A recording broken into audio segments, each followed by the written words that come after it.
What if the way you've been telling your life story reveals the secret to what is holding you back? Stories play an integral part in how we see not only ourselves, but the whole world. Stories are more than just an important part of communication. They also reveal hidden aspects of our inner talk, which can either support us or end up holding us back from the very things we want most in life, without us even realizing it. Join author, mindset coach, and award-winning singer-songwriter Carrie Rowan on her show, Look for the Good, every Monday at 5 a.m. and 5 p.m. when she shares nuggets of wisdom from her internationally best-selling book, Tell a New Story, 5 Simple Steps to Release Your Negative Stories and Bring Joy to Your Life.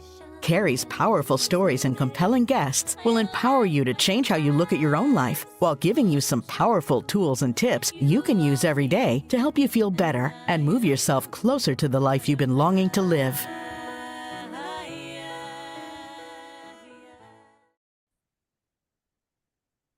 Hello, everybody, and welcome back to Look for the Good. I'm your host, Carrie Rowan, mindset strategist and coach, and I love sharing nuggets of wisdom about the stories we tell each other, and more importantly, those stories we tell ourselves. And you can join me and my special guests as we share our personal stories of strength and triumph every week here on Dream Vision 7 Radio Network.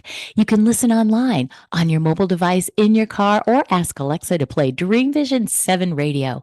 And tune in every Monday at 5 a.m. and 5 p.m. Eastern to get real stories and tips on how to turn your story and your life around and evolve with us as we unite humankind with universal love.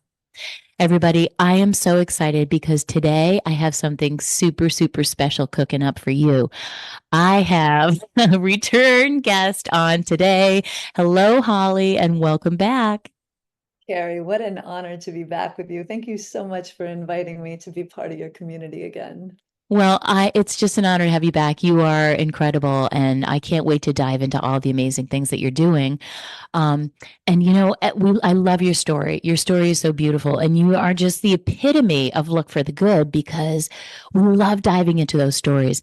And a lot of times we talk about those stories the ones that are raw and riveting, but yet they're heart wrenching and they're really, really, really hard to tell.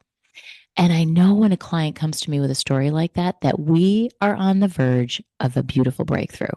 Why? Because it's in those stories, in those hard to tell stories, the heart wrenching stories, the goosebump inducing stories that our superpower lies, right? And it's in embracing that.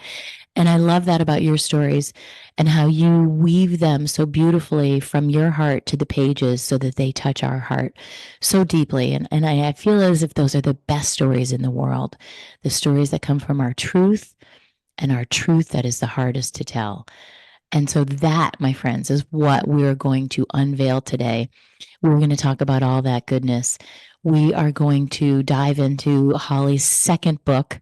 And in case you guys forgot, or if you're just tuning into us and you missed the first edition, you have to go back and listen and watch into episode 27 with Holly.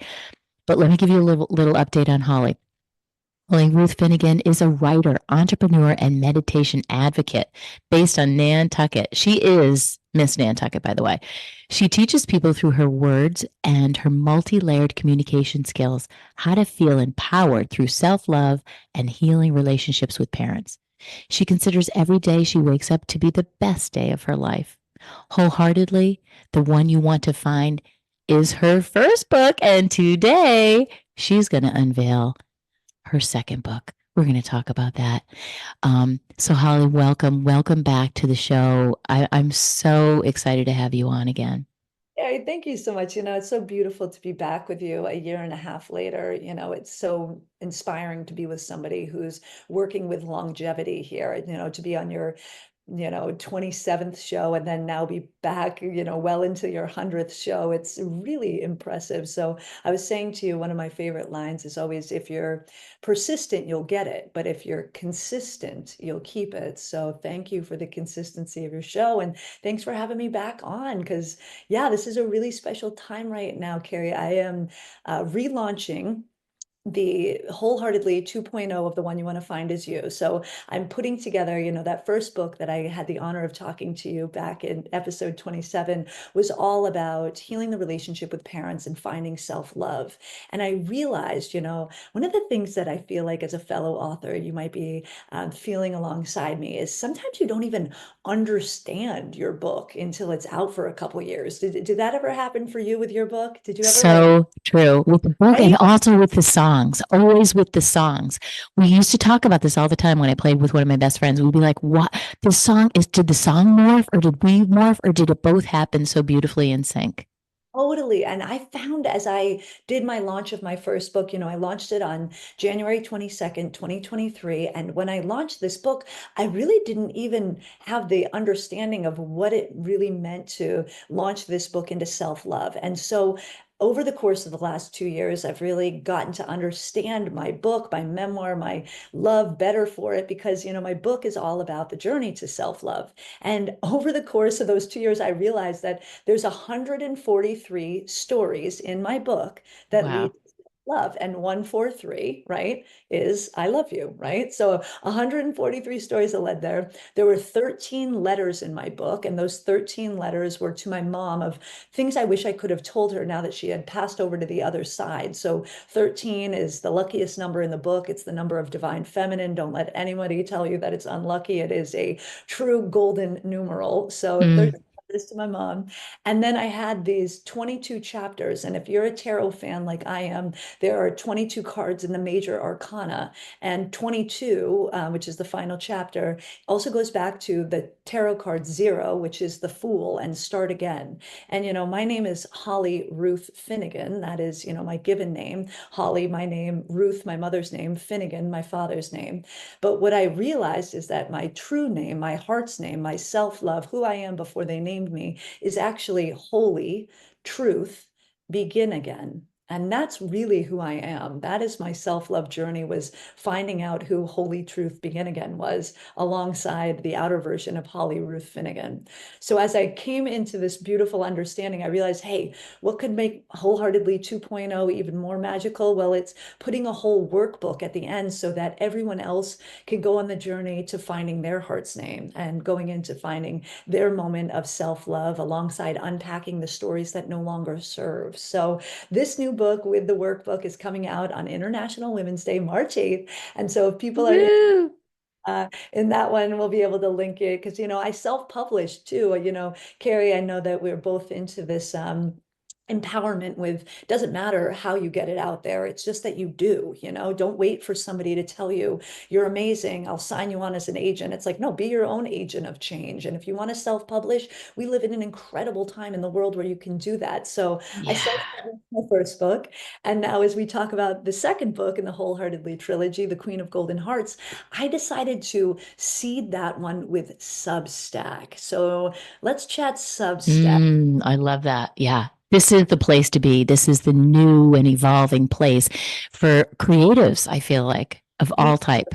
Me too. I worked with a coach into getting my Substack up. Her name is Adrienne. She's wonderful. And what I wanted to do was make sure that if I was going to exchange with the second book, I didn't feel that it felt safe to tell this story on Facebook and Instagram and those platforms. I felt that if I was going to tell this very vulnerable, very hard truth, like you were introing me with, is that my story has a lot to do with conscious pregnancies and miscarriage and a woman's right to choose. That's my second book. And in turn, I did not feel that those stories would safely live on the platforms that Meta offered. So I decided to go over to Substack so that I could create a new community to launch this second book. So I am officially on Substack as the Bliss Book.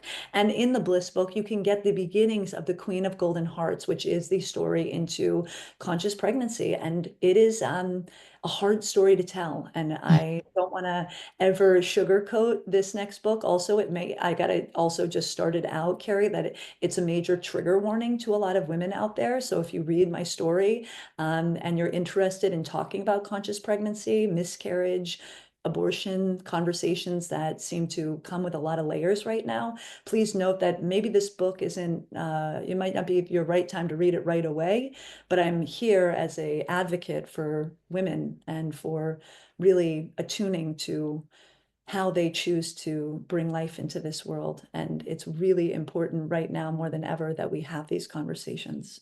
So important in this time frame, for sure. And that took so much courage to write and put out that personal story. And I know what happens to all authors. We get to the point, we write it, we're brave, we have the courage. And the hardest part, I feel like, is launching it. As we get closer to that launch, right? Something happens to us. I don't care how many letters you have after your name.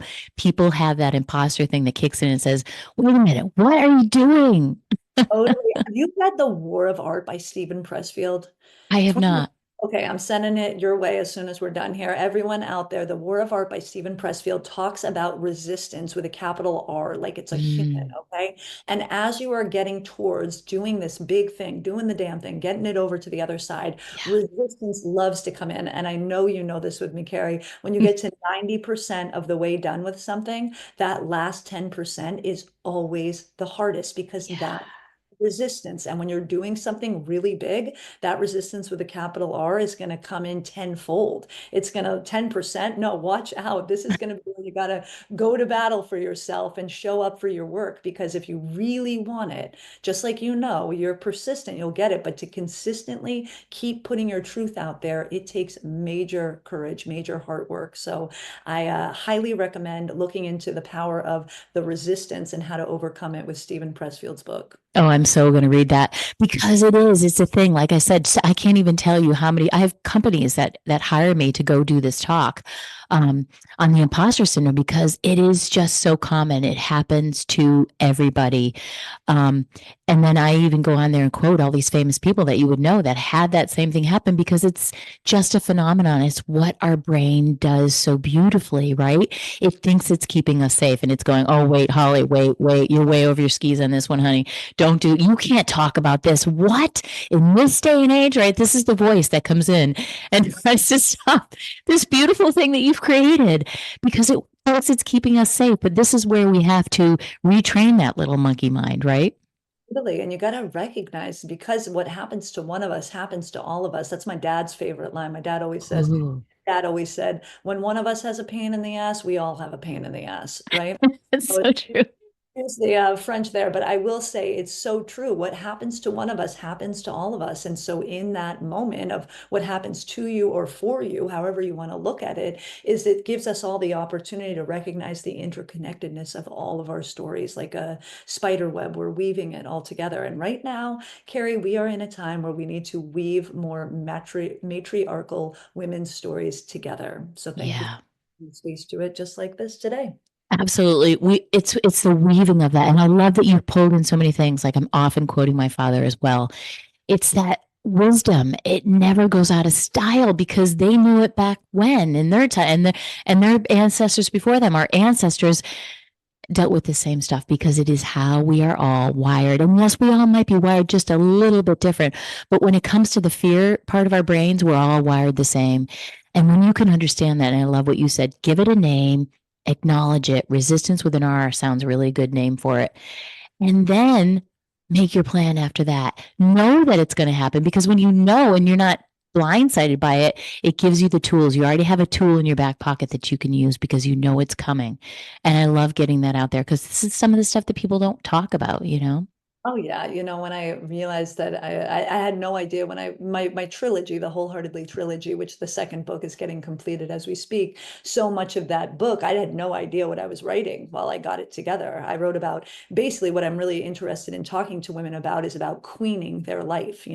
There's these eras of divine feminine around maiden, mother, queen, and crone, and many other ones as well that you can tap into. But I'm really interested in women not missing out on their queen era. So like, you're a singer-songwriter and you've got a great voice to you. There's an amazing singer-songwriter. I just got to slide in here. I don't know if you ever heard of her. Her name's Taylor Swift. Ever heard of her? No, no, no, you guys, I love The bringing queen.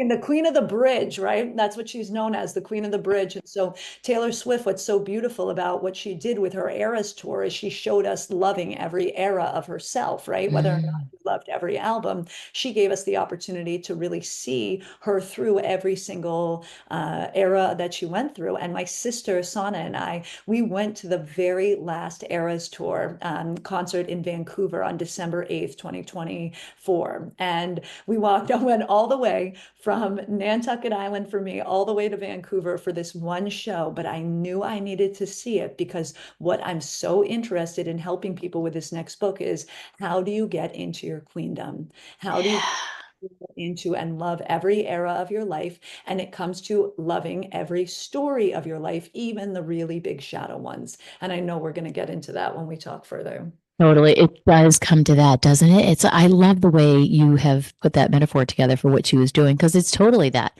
And if you want to talk about somebody that people just love to throw arrows at as well, because she's standing in her empowerment, and it triggers people.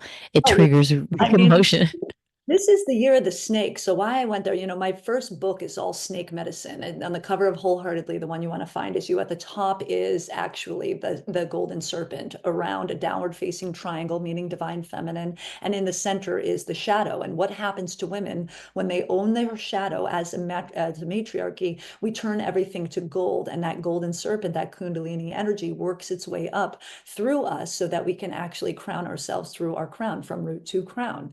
So my Mm, intention with this first book was to get that snake medicine going. And of course, we are in the year of the snake right now. And Taylor yes. Swift has an album called Reputation, which I do believe will get relaunched this year during Year of the Snake. We'll see. She was born on the Year of the Snake, and snake energy is all about shedding layers, things that no longer serve, so that we can come back into that authentic self. So snakes are the jam. It's exactly, I think, why we think half the world is afraid of snakes. Well, that is just because we've been conditioned to feel that way. It is, if you Mm, ask anybody why they're afraid of snakes, it is literally because they've been conditioned. I truly believe that. I will also say this, there is my favorite analogy. It's snaking the drain. As a woman ooh, with long hair, right, Carrie? You know yes. that. Oh, well, my mom's third husband, he is a plumber, and he would have to oftentimes come over with the three of us girls, and he'd have to come and get the tub backed up on the monthly with all of that Skintimate shaving gel and Bath and body work, Pantene conditioner, and it would all get backed up, and we would be in a half tub by the time you were showering, and Yeah. he would snake the drain. And that gross feeling of what came up from that is literally the same analogy of what is stuck inside of ourselves that needs to literally get out of ourselves so that we can start having a clearer tube, a clearer channel. And my stepfather, who I love, Steve, he was deathly afraid of snakes, not afraid of snake and drains, hated snakes. One time I saw him throw a rock at a snake and kill it, a garden snake.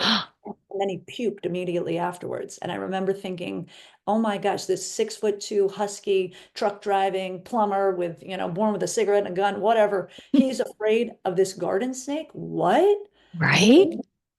But it's not, it's literally, it is what it represents to me. Snake energy represents shedding the layer, and Yeah. it represents really taking full responsibility for turning your shadow into gold. I love that. Yes, the alchemist. And the symbolism of the snake too, I think is what people are afraid of, right? That symbolism that came in, the Bible and the whole thing with the snake as temptation. I think that's what they're really afraid of. Well, yeah, temptation or reputation, who knows what it is, but I will tell you the snake energy is out in full force right now, and this is the year where we overcome our fears. I deeply believe that. I love that. And then the shedding of the layers. So what works for you? Give us a little tip. How do you, okay, we can snake the drain and all that how do we snake the drain? How do we I acknowledge, know. right? It's hard. It's like, where do you start, chicken or the egg? Where does it Yeah. begin? Well, it begins with healing the relationship with our parents. 100%. Always has Ooh. been, always will be. Healing the relationships with our parents heals all the relationships in our lives. What happens is if that we have, and this is what I have learned from my teacher in Bali, his name is Punu Singh Wasu. He is absolutely incredible. He leads over at the Yoga Barn in Ubud, Bali. And I did all of my training through him and the Oneness University, which he teaches at 10 baby steps to a higher consciousness. And Hmm. steps for this higher consciousness is healing the relationship with parents. Because if we have issues with our mother in our life, we'll have issues with connectivity, with relationships, with unnecessary health traumas. And when we have issues with our father in our life, we'll have issues with our career, our self-worth, and our finances. And it's our work in this world to start looking into those primal relationships and start to heal them. And the best thing about love, as you know, because you got this beautiful thing right behind us that says love is the music of the soul. So what the soul knows through love is that you can actually heal that relationship with your parents, whether they're here on this earth plane or not. You can heal it with love and forgiveness. And it's that strong that it doesn't matter where they are. If you have to say something to them, or they're not here to say something, or you don't want to actually even talk to them again, it does not matter. It's this idea that love and forgiveness is the secret sauce to healing our relationship. Ah, And the best way to start healing it is start to look at them like their children.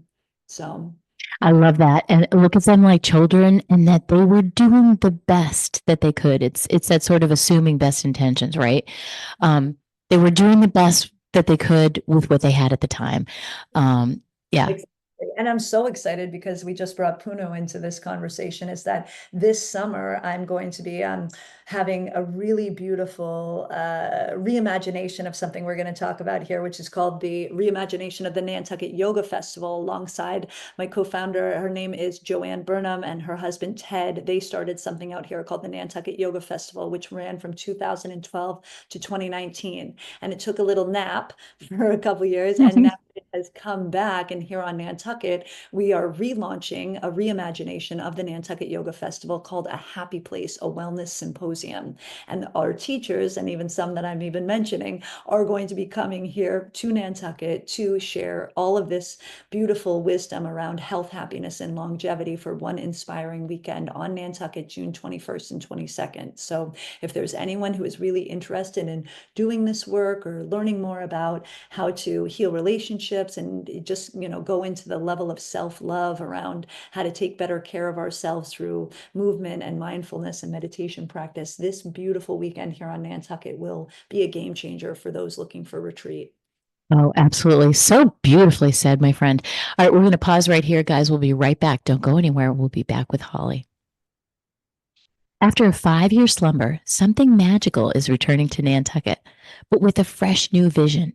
Introducing the Happy Place Wellness Symposium, a reimagination of the beloved Nantucket Yoga Festival. Join us on June 21st and 22nd at the Dreamland Theater for an inspiring weekend of movement, mindfulness, and meaningful connections. Global thought leaders, expert teachers, and wellness pioneers will guide you towards a happier, healthier you. Whether for a day or the full weekend, this is your chance to reset, recharge, and reconnect. Tickets are now on sale at nantucketdreamland.org. That's nantucketdreamland.org. The Happy Place Wellness Symposium, celebrating your health, happiness, and longevity. All right, everybody, we're back with Holly. She is so amazing, isn't she? She is just a wealth of wisdom and empowerment. You are, Holly. It's so incredible. What you said was so poignant that I have to say it again, because I asked you, how do you do it? How do you snake out that drain? And you said it all starts with healing with our parents, right? The mother, the father, finding that forgiveness. And I think that triggers a lot of people. I'm going to say we all start thinking about it, and there's some triggers. There's a lot of triggers in there. Um, No, so never a good trigger, right? They're always the best teacher. So so whatever's triggering you is here to teach you something. And usually whatever they also say, whatever we resist persists. And that's I think that's chapter 17 of my book right there. It goes into the throat chakra, speaking truth. So it's a deep understanding that if you want to show up and you want to make changes in your life, you have to get into warrior energy, and not like wars, like the things we've been brought up in US history to start thinking that that's how you get into a warrior, is like, with a gun and some armor. That is not warrior energy. I mean, spiritual warrior, that inner warrior, which comes into, it's gonna be tough to look at mm, relationships, and it's going to be uncomfortable, and you may have to find out some things that you don't like. And it always comes back to, I once had a friend tell me that she told her mom to go to therapy, and her mom was like, I don't therapy, I don't want to go to therapy. And then she said, well, why not? She goes, I'd be afraid of what I'd find out. That's said so perfectly. It's so true. I remember it was like, even when I told my dad, I remember, 4 years later after therapy, I was like, my dad was talking about therapy. It's like, well, who goes to therapy? And I was like, well, I go to therapy. And he goes, what? I was like, oh yeah, I've been in therapy for 4 years. He's like, oh, okay. And, what was really interesting is I write about going to therapy in my first book, and Wholeheartedly, the one you want to find is you. Yes. Hmm. Of the matriarchy, because I talk about my therapist, brilliant woman here named Val on Nantucket, and she helped really illuminate some things within me that I was afraid to find out. But the reason why I went there originally is because I was speaking a lot of ill will towards my father to a friend, and she looked at me and she was like, I think you should probably go talk to somebody. And the real and my father, who I just spoke with this morning, who is one of, my biggest advocates, and I love him very much, is it really wasn't my dad that I was really upset with. It was my mom and the fact that my mom was dying. And so I used all this anger to like put it on my father, when the real issue I had was a deep, deep seated betrayal of my mother from when we were younger. And in turn, I found that I was really being really hard on my father throughout my life, because I was trying to protect my mother and some secrecy and shame that she had put us all through as children. And my mom, who's an incredible woman on the other side now, I definitely feel like she's helping me write these books, is that she was not able to write, R-I-G-H-T, write this story while she was here. So my work in the world, Carrie, is to W-R-I-T-E, write these stories that our parents couldn't do for us. And the beauty of it is, now my father and I, who have gone through many healing processes, he's actually done the spiritual awakening course with my teacher, Punu, as well. And one of my favorite lines from him was, the first time he started taking the spiritual awakening course, he looked at my beautiful stepmother, stepmother is just a name that needs to go away. She's my bonus mom, and she's Mother Teresa, call her. But he looked at Mother Teresa, and he looked at her halfway through the first baby step, and he said, I thought we were doing this course for Holly, but I think we're doing it for ourselves. I was like, yeah, no, you know what, Sherlock? I mean, all of us who are doing this work. We all have some major relationships that need to be healed. And what was so beautiful to have the experience to do the healing partnership with my father, as I was healing the relationship with him while he was connecting to his parents who had already passed on and doing his own healing. It was just so incredible. I mean, the work that we get to do, if we can heal these relationships alongside our parents, oh my God, it can, transform to new stratospheres. And my father and I, we had in the same timeline that I'm telling you how great our relationship is. This morning we started talking politics, and it got very volatile. And Oh, that's a topic. It's off I, limits. then I hung up with them, and then I called him back, and I was like, Dad, I'm going to be on this podcast talking about our relationship.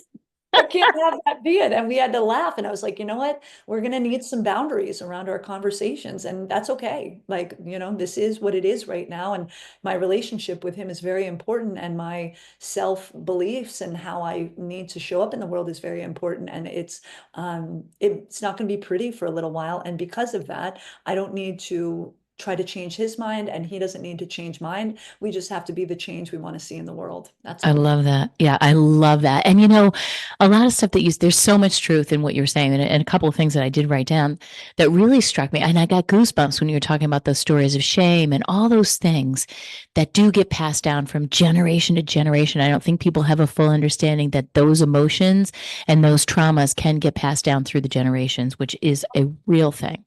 And that's it. Yeah, like when you go back into my second book, Wholeheartedly, The Queen of Golden Hearts, is all about my grandmother's stories. And I know recently you just had a guest on who was talking about her grandmother's stories, right? I think it was like maybe Yes. a couple episodes ago. Yes. And in that energy of like, when we start actually going a step above us, and we start looking into the energy of our grandmothers and those women and what happened for them and where they were at in their levels of consciousness, from having children to being married to getting to do or not getting to do what their hearts wanted, it's fascinating. We are the women that they dreamed about now. And so in turn, we have this beautiful opportunity in the world that we live in right now as women to empower ourselves in a way that that generation, especially known from 1919 to 1940-ish, is called the silent generation. That's what we came from, right? Wow. Isn't that crazy?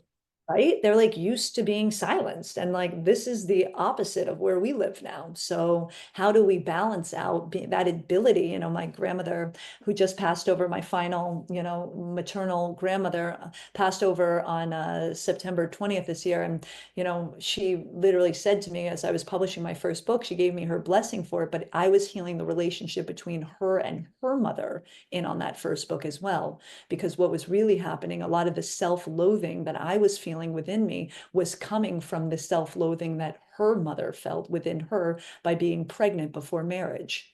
So what Wow. happened in that is that that child who was in that belly of that woman who felt shamed by being pregnant before marriage continues for that child to then come out of the womb already feeling and ingesting all of that energy of shame. And so their entire life, my grandmother, Ami, as we called her, mommy, like Ami with a, sounds like mommy, but means your friend in French. I love But it. Ami said sorry so much growing up. I come from a family of sorries. She said sorry for literally everything because I believe deeply she felt sorry for her existence because that's exactly the energy that her mother had while she was pregnant before marriage. Oh, it's crazy. I mean, I read that book, the Life of the Unborn Child, and it's all that. It's just what I'm talking about, passing that stuff down, but we don't realize that. And yes, it is there to teach us these lessons and to allow us to really, I feel like, appreciate how far we've come when we can honor what they went through and we can know what it is that they went through. And then we can take a look back and say, wow, look how far we have come. What's my responsibility in this? And I love that piece of it. Taking what's my responsibility? Because you're taking huge responsibility, Holly. You are getting the stories out, you are sharing. And with that, you can continue to heal. This is a concept that you got to be open to. You can continue to heal those generations, even though they're not here. And I think you said that you're healing. You are by healing us in this present day through emotion code or whatever methodology you believe in. You are healing those past generations. No, one of the stories, but the shortest chapter for the sacrals, excuse me, for the chakras in my book, Wholeheartedly, the one you want to find is you, was chapter 20, which was the sacral chakra, and it's called To Heal It, You Have to Feel It. Okay, so that was the shortest chapter for me because the sacral is all the energy of my second book because I actually hadn't truly felt that whole mother energy, that whole mother wound until I went through my own pregnancy. And that was when I started to really tap into the womb energy, not the heart energy, the manifestation energy. That is where all of life is created in that juicy sacral chakra that's formed between the ages of 6 months and 2 years. And what I realized is that I had been feeling so much guilt in my body, and it was not mine. It was Wow. the energies of the grandmothers before me. And in turn, when I went to go through my own pregnancy, which again, in the next book, well, that's what we talk about, I was getting into this era of, am I going to get into this mother era? And am I going to do it in a way that feels right to bring conscious life into this world for me, not for anybody else? My story is only my own story. And I'm not saying that everybody, you know, you read this book and, you know, everything I'm saying has happened to you as well. No, not at all. I just could not keep this story in my womb of what I went through. And I'm very fortunate. I have an incredible partner who was very solid throughout this process of holding the space for me while I went through miscarriage and abortion. And in turn, I was able to really process a year ago all of these stories out of my womb through my hands so that I didn't have to carry it with me anymore. And in turn, from there, I started to really tap into my great grandmother's energies of where they were at with their own stories of childhood and childbirth and motherhood. And what I realized is I don't know if I come from a lot of women who got to get into their queen era. I think I went from a lot of women who went from maiden to mother to crone and missed out Mhm. on them. Oh, wow, Holly. That is unbelievable. There is so much in there that it's that second chakra energy, right? It's like that getting into the motherhood and healing those levels and those stories. It all comes down to the stories, right? It's those stories that people have and hold on to. And same thing in my family. I mean, I could tell you all sorts of stuff, right? That has been unfolded throughout the years. Um, and it's really learning what that is, whether you want to see it or not. It's seeing it for all that it is, because there's so much beauty in that. And there's so much beauty that can come from the healing. And not only are we healing the past generations, you are healing the future generations who are not even here yet. Totally. And that concept around like that next generation, for us right now, I look at my nieces. I was just with my niece and nephew here on Nantucket, and I teach them about the treasure hunt when they come here. And, they came here on Nantucket where it's like winter and nothing going on as many people might see. It's not like hydrangea and Steps Beach season, like the wellness symposium coming up in June. I mean, this is the depths of winter. The ferries got canceled for 24 hours before these kids could even make it over here to be with. Oh, no. And by the time they did, I had this whole treasure hunt for them to come over and explore and meet people and get special drinks and go to the Brotherhood and have lunch and find whales and mermaids and seashells and all these things. And that's what my book was as well. My book was a treasure hunt to self. So whatever I'm doing with the kids was also that unpacking of all those stories was a treasure hunt back to me. And I love this idea that life is a treasure hunt. You're just constantly going from one guidepost to the next that's going to get you to whatever gold is there. And then as soon as you get that one, there's a whole new treasure hunt that starts right after that. I love that. And finding the gold right at the end of that treasure hunt. But you mentioned a concept earlier that I really love. And I actually had a band, like one of my first bands with this guy. It was called Dross to Gold. And it was about alchemy, right? It was about taking something, dross, which is just like scraps, and turning it into gold. And how do you do that? And that's exactly what you're doing. You are taking the stories that would be considered in our family as the things that should be silent, that should be hidden, and you are examining them and you're turning them into gold. Well, and that's our era right now, right? When we talked about the queen of the bridge right now, going from mother to queen, for me, my moment in this second book is queening my life. And who am I? I am the queen of golden hearts. Why? Because I said so. Who died and made me queen? Me. The old woman died, then she made me queen. And so now my intention with this second book of the Queen of Golden Hearts is to get all women to understand their queendom and start to queen their own life. And so, Carrie, I mean, our goal is now we got to figure out, what are you the queen of right now? What are we going to queen your life as? And Well, I have been dubbed the Karma Queen. So let's talk about that when we get back after a quick break. Don't go anywhere. After a 5-year slumber, something magical is returning to Nantucket, but with a fresh new vision. Introducing the Happy Place Wellness Symposium, a reimagination of the beloved Nantucket Yoga Festival. You can join us on June 21st and 22nd at the Dreamland Theater for an inspiring weekend of movement, mindfulness, and meaningful connections. Global thought leaders, expert teachers, and wellness pioneers will guide you towards a happier, healthier you. Whether for a day or the full weekend, this is your chance to rest, reset, recharge, and reconnect. Tickets are now on sale. Go get your tickets now at nantucketdreamland.org. That's nantucketdreamland.org. The Happy Place Wellness Symposium, celebrating your health, happiness, and longevity. Welcome back, everybody. This is the most incredible conversation. Holly and we just ended on, I told you what my queen title was. And I know everybody's thinking, okay, wait, Holly, don't go anywhere until you tell us how to embrace our queendom.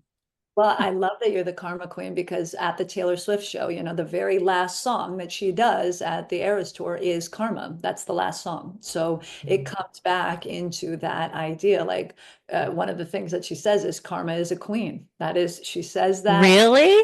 In Karma. So listen to it, you guys, jam out to it. It was, again, the last one that she sings. Karma is the guy on the Chiefs coming straight home to me. We got her to say that too. She worked that. But karma is fascinating. What's really interesting that you're bringing that up is, Wholeheartedly, as I told you, is a trilogy. There is Wholeheartedly, book one is The One You Want to Find Is You. Wholeheartedly, book two, which is coming out, is The Queen of Golden Hearts. But Wholeheartedly, book three, the final in the trilogy, is called Last Chance Lifetime. And why I think it's really important that we talk about this with the Karma Queen is this. I am a firm believer in past lives. I do not believe that you just like showed up here and you got all this, wisdom just from going to, Bernice A. Ray School and the Richmond Middle School and Hanover High School. No, it doesn't. Even though I did have a good time at UNH, I will say 20 years ago when I graduated, I did not learn all the things that I'm telling you guys up in Durham, New Hampshire, as being a wildcat. But actually, what I want to talk about is like being a cat, which is 9 lives. Okay. So, Last Chance Lifetime, the way that that book is coming together is it's the story of all the lives that led me to this one.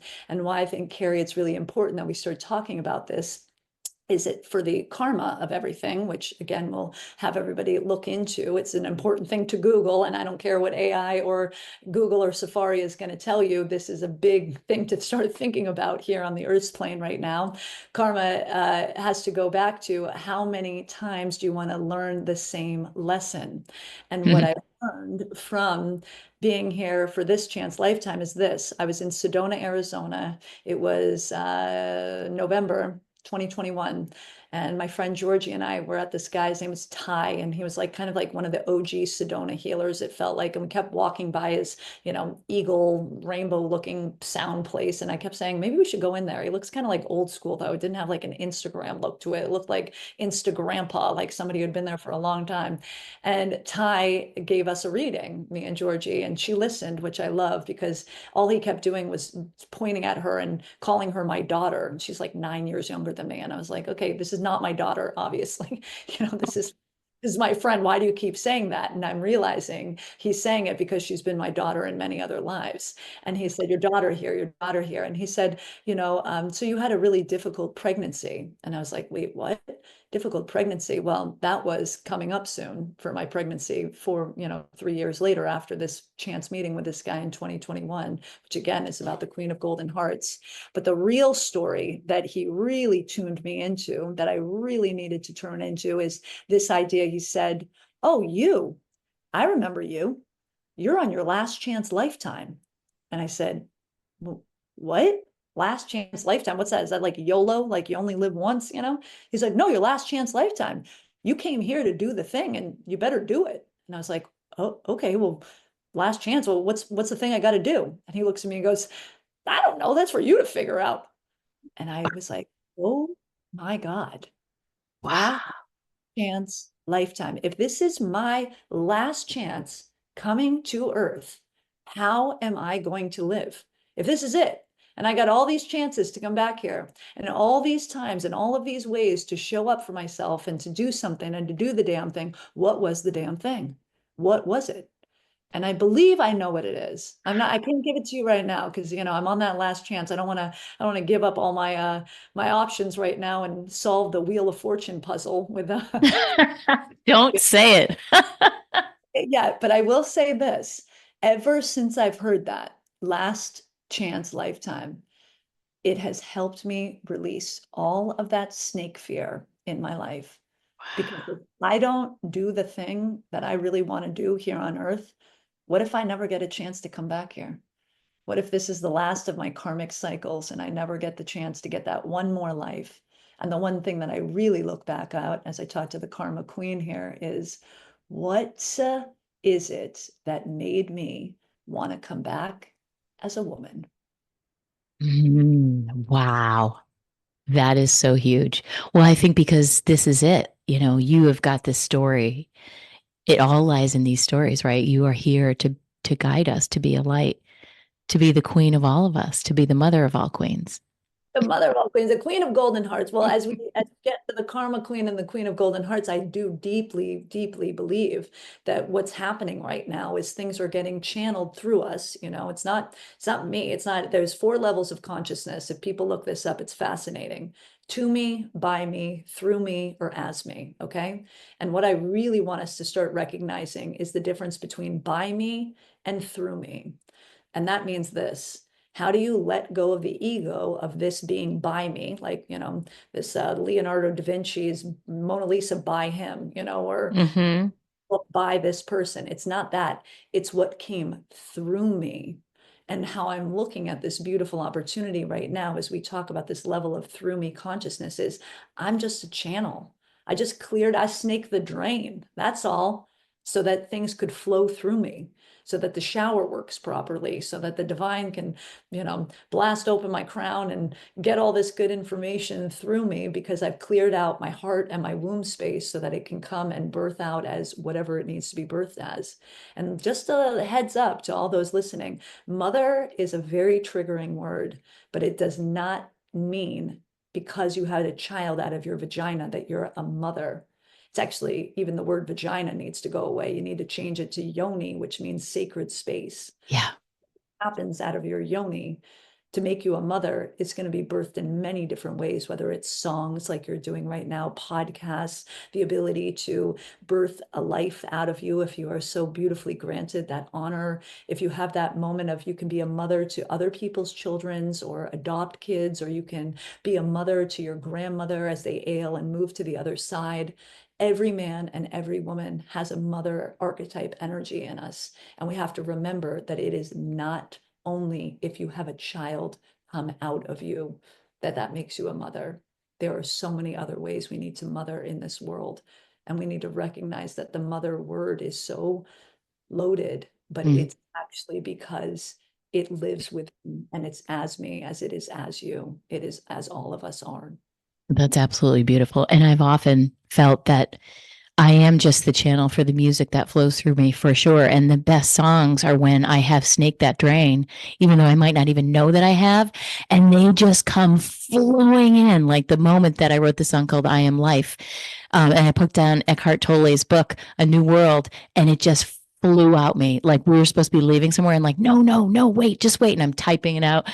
I'm just can't catch it fast enough. That's when you are in that pure zone, like you said, through me. That's all it ever is. It just flows through you. It's an inspiration. It's to inspire. It's the spirit. And, the best way to inspire each other truly is just to do the thing that we've told them that we've always wanted to do. I've always been an author. I know that's always been what I'm supposed to do, is write stories. And so the more I can attune to being a storyteller and do what I want to do, which is write these books, the better off I am. Does that mean, by the way, that I'm only an author and that I only write? No. You guys, one of my friends, Pete, says out here, you got to do what you got to do what you want to do. I work in real estate, girl. I mean, I might be an agent of change, but I'm also, I know that to live in this world and to be who I am, it's not just going to be this one thing that you can be always. There can be your job and your joy, and they don't necessarily always have to be the exact same thing. You have to work your way, lily pad your way from one thing to the next to get to that joyous moment. But don't, be okay if your job is not necessarily all of your inspiration. Sometimes your inspiration needs to come in from your joy. And guess what? Sometimes you're going to get paid for that. And that's okay. As long as you understand that money is not the only currency out there. The exchange of energy comes in many, many ways. Money is one of them. It's a beautiful way to exchange out here. But the energy that we're exchanging right now from our hearts to these people's ears is another exchange. And we have no idea what kind of vibrational exchange back we can get from the gifts that we share from our hands and our hearts. So beautiful. You don't realize it. And I think we minimize that as humans, like we do. We tend to minimize things. Our reach, what we're putting out into the world. And that is what I believe about this podcast. Look for the good. If you think to yourself, if there's one person out there in some other country, I mean, we're reaching over 200 countries and 1.5 million listeners worldwide with syndication, right? One person. I used to say about my music too. If I make a difference in one person's life, then I've been successful. I'm not trying, right? I'm not trying to be on the Eras tour, although that looks like a lot of fun. Karma Queen's going to get there. But this idea too, that like it doesn't all have to happen at once, like there's slow growth, this slow burn of things. I'm so grateful that, I was such an early adapter to social media back in 2011, 12 out here. I was a, Facebook launched when I was a senior in college. So I've been on these social platforms for half my life. And what I've realized is I'm so grateful I didn't like go viral or get this big moment way too early on with the internet, because I wouldn't have been ready for it. And also the internet's an incredibly powerful tool. But my final chapter in Wholeheartedly, and the one you want to find is you, chapter 21, is called The Internet actually, like the spider web within you. So the internet is an incredible tool that we get to use for the World Wide Web, but the real web, the real spinning is the one inside of you. And that's what you have to recognize, that the power of the internet, it's an incredible way to show us all that we're all connected. And yet it's also a huge reminder when you tune that off, that all of that interconnectedness already lives within you. So that's you know, powerful. Everything we need, everything we want, as Rumi says, is already within us. And that is what we are trying to drive people to do. We are trying to get people to shut that stuff off because we're so conditioned to look for the answers outside of us, to look for everything outside, what we should do, who we should be. We don't even ask ourselves anymore. And that's what we need to get back to, our roots. Who are we? What's important to me? Because we have all the answers within us. It's finding that time. It's carving out that time, that quiet time to get the answers.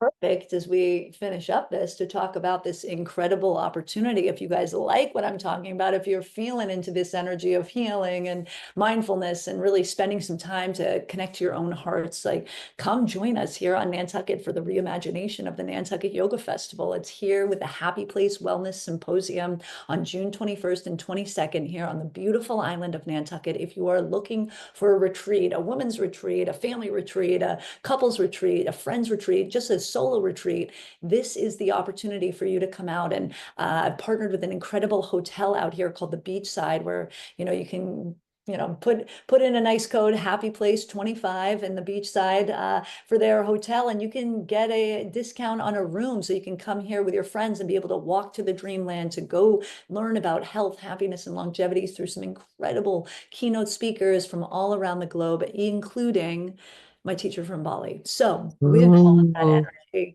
if you are looking to connect to yourself, connect to your heart space, and to connect to the heart of the sea, islands of Nantucket, which means a place of peace, come join us on June 21st and 22nd for the Happy Place Wellness Symposium. We will be welcoming you with open arms. Get your tickets. You can do a Saturday ticket for $333, or you can do a full weekend festival pass, which is $555. And honestly, when you break it down for what you're getting for both of those days, I promise the exchange will be well worth your wellness. Well, I'm going to be there, Holly. You better be with our girl, Linda. I was just texting her. Shout out Linda, who connected me and Carrie, who's of course beautiful house here on Nantucket, which is a beautiful rental as well for all those looking out, is called Just Breathe. So with that, one last final cleansing. Holly, thank you so much for coming on. This has been so incredible. And I can't wait to see you in person on the island. I haven't been there since I was really, really young. And there's so many gems of wisdom. I hope they're going to have to listen to this again and again to capture it all, because you are magnificent, my friend. Thank you. Right back at you, sister. All right. Well, on that note, we'll be seeing you on the island. We'll see you on the island. Thank you so much, everybody, for tuning in. And remember, it is never too late to live your best story. Be well.